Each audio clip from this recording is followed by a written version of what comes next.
नमस्कार साथियों, आप सभी का स्वागत है आपके अपने चैनल अवस्थीज में।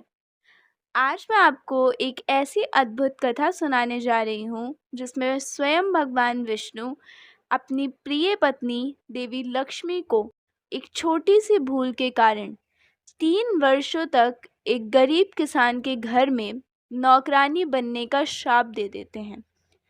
यह कथा सिर्फ एक धार्मिक घटना नहीं बल्कि जीवन का एक गहरा संदेश भी देती है। कभी भी किसी की वस्तु बिना अनुमति नहीं लेनी चाहिए, चाहे वह कितनी भी छोटी क्यों ना हो। तो चलिए इस अद्भुत सी कहानी को हम शुरू करते हैं। एक दिन बैकुंठ धाम में भगवान विष्णु शेषनाग की शैया पर विश्राम कर रहे थे। हल्की ठंडी हवा बह रही थी। कमल के फूलों की सुगंध वातावरण में फैली थी, लेकिन उनके चेहरे पर एक हल्की सी ऊब थी। विष्णु जी, मन ही मन, कई युग बीत गए, मैंने पृथ्वी लोक का भ्रमण नहीं किया। क्यों ना आज धरती के सुंदर स्थलों को देखाऊं। जब वे उठकर यात्रा की तैयारी करने लगे, माता लक्ष्मी ने उन्हें देखा और मुस्कुराते हुए पूछा, स्वामी, आज सुबह सुबह आप कहाँ की तैयारी कर रहे हैं? विष्णु जी बोले, हे प्रिय, आज मेरा मन हुआ है कि मैं पृथ्वी लोक का भ्रमण करूं। लक्ष्मी जी उत्सुकता के साथ कहती हैं, तो क्या मैं भी आपके साथ चल सकती हूँ? विष्णु जी ने कुछ क्षण सोचा और कहा, हाँ, पर एक शर्त पर। धरती पर भ्रमण के दौरान तुम्हें हमेशा दक्षिण दिशा में देखना होगा। उत्तर दिशा की ओर देखना निषेध है। माता लक्ष्मी ने बिना अधिक सोचे उस शर्त को स्वीकार कर लिया। सुबह का समय था। वर्षा की रात के बाद वातावरण स्वच्छ और सुगंधित था। जब विष्णु जी और लक्ष्मी जी पृथ्वी लोक पहुंचे तो हरियाली ने उनका मन मोह लिया। खेतों में मोती जैसे चमकते वर्षा बूंदें, पेड़ों पर चहचहाते पक्षी और मंद मंद बहती हवा, सब कुछ दिव्य लग रहा था। माता लक्ष्मी इस सुंदरता में इतनी खो गईं कि उन्हें शर्त याद नहीं रही। उनका मन भटक कर उत्तर दिशा की ओर चला गया। वहां एक मनमोहक बगीचा था, सुगंध से भरा, रंग बिरंगे फूलों से सजा हुआ। मोह में बंधकर वे बगीचे में चली गईं और एक अद्वितीय सुंदर फूल तोड़ लिया। जब वे फूल लेकर विष्णु जी के पास पहुंची तो विष्णु जी की आंखों में गंभीरता आ गई। विष्णु जी बोले, हे लक्ष्मी, मैंने तुम्हें स्पष्ट कहा था कि उत्तर दिशा की ओर मत देखना।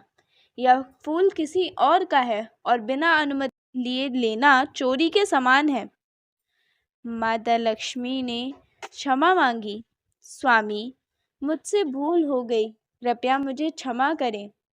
लेकिन विष्णु जी ने कहा, भूल के लिए दंड भी आवश्यक है। तुम्हें इस फूल के मालिक के घर 3 वर्षों तक एक साधारण नौकरानी बनकर रहना होगा। 3 वर्ष बाद मैं तुम्हें वैकुंठ वापस बुला लूंगा। फूल का मालिक एक गरीब किसान था जिसका नाम था माधव। उसकी टूटी फूटी झोपड़ी में उसकी पत्नी, 3 बेटियां और 2 बेटे रहते थे। माता लक्ष्मी ने एक साधारण गरीब कन्या का रूप धारण किया और माधव के आंगन में पहुंची। लक्ष्मी, मैं अनाथ हूँ, कई दिनों से भूखी हूँ, कृपया मुझे अपने घर में काम करने दें।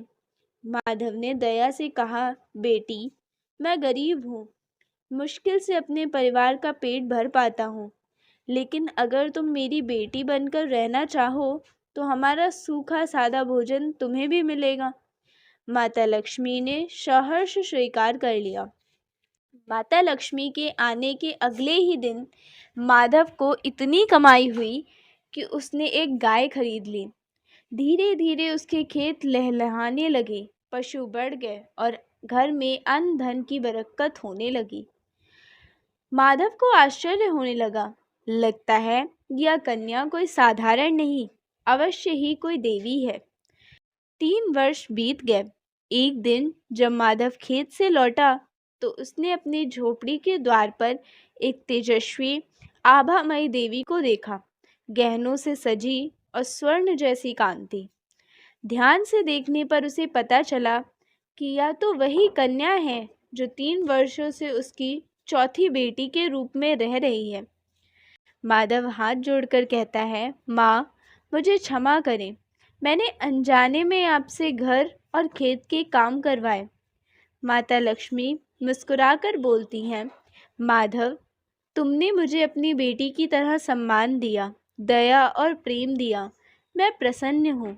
मैं तुम्हें आशीर्वाद देती हूँ कि तुम्हारे घर में कभी धन और सुख समृद्धि की कमी नहीं होगी। इतना कहकर माता लक्ष्मी बैकुंठ लौट गईं।